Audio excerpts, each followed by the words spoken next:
अमित शाह ने कहा कि सिंधु नदी का पानी राजस्थान की ओर मोड़ा जाएगा, पाकिस्तान को पानी की कमी खलेगी। इस संधि को औपचारिक रूप से निलंबित करने का फैसला 22 अप्रैल को जम्मू कश्मीर के पहलगाम में हुए आतंकी हमले के बाद आया है, जिसके लिए भारत ने पाकिस्तान स्थित आतंकी संगठनों को जिम्मेदार ठहराया था।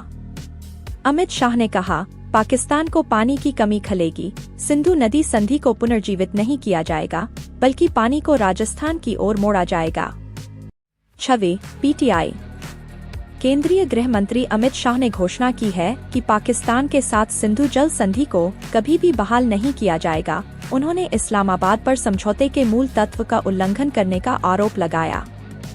टाइम्स ऑफ इंडिया को दिए एक साक्षात्कार में शाह ने स्पष्ट किया कि हालांकि अंतर्राष्ट्रीय मानदंड भारत को 1960 की संधि से एकतरफा रूप से पीछे हटने से रोकते हैं, लेकिन उसने कानूनी रूप से संधि को निलंबित कर दिया है। शाह ने कहा, नहीं, इसे कभी बहाल नहीं किया जाएगा। अंतर्राष्ट्रीय संधियों को एकतरफा तरीके से रद्द नहीं किया जा सकता, लेकिन हमें इसे स्थगित करने का अधिकार है, जो हमने किया है। उन्होंने कहा कि एक बार इसका उल्लंघन हो जाने के बाद बचाने के लिए कुछ भी नहीं बचता है।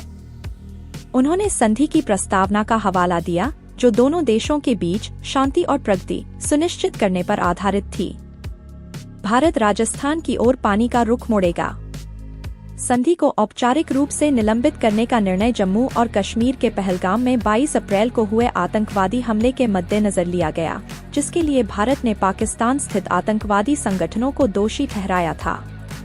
यह कदम एक व्यापक कूटनीतिक प्रतिशोध का हिस्सा था, जिसमें पाकिस्तानी नागरिकों को निष्कासित करना शामिल था।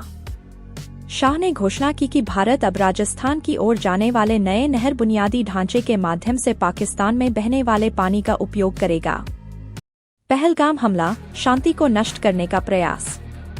शाह ने पहलगाम में आतंकवादी हमले को कश्मीर में शांति को नष्ट करने, बढ़ते पर्यटन को बाधित करने और कश्मीरी युवाओं को विचलित करने का जानबूझकर किया गया प्रयास बताया। उन्होंने इस बात पर प्रकाश डाला कि कैसे इस क्षेत्र ने शेष भारत के साथ अभूतपूर्व एकजुटता दिखाई है, जिसके बारे में उन्होंने दावा किया कि इसे जानबूझकर निशाना बनाया जा रहा है। पाकिस्तान जो भी करना चाहेगा, हम बिना देरी किए उसका जवाब देंगे, शाह ने जोर देकर कहा। उन्होंने दावा किया कि इस्लामाबाद द्वारा नागरिक क्षेत्रों को निशाना बनाए जाने के बाद भारत ने पाकिस्तानी एयरबेस को नुकसान पहुंचाकर जवाबी कार्रवाई की थी और इस प्रतिक्रिया ने पाकिस्तान को तनाव कम करने के लिए मजबूर किया। पहलगाम के बाद लक्षित हमले। शाह ने फिर से पुष्टि की कि प्रधानमंत्री नरेंद्र मोदी ने पहलगाम हमले का बदला लेने के लिए व्यक्तिगत रूप से प्रतिबद्धता जताई थी और भारत ने नियंत्रण रेखा के पास आतंकी ढांचे पर सीमित हमले किए थे। उन्होंने कहा, हमने स्पष्ट किया कि ये लक्षित हमले थे। हालांकि पाकिस्तान ने आतंकवादियों के खिलाफ हमारी कार्रवाई को अपने क्षेत्र पर हमला माना, जिससे यह अंतर धुंधला हो गया।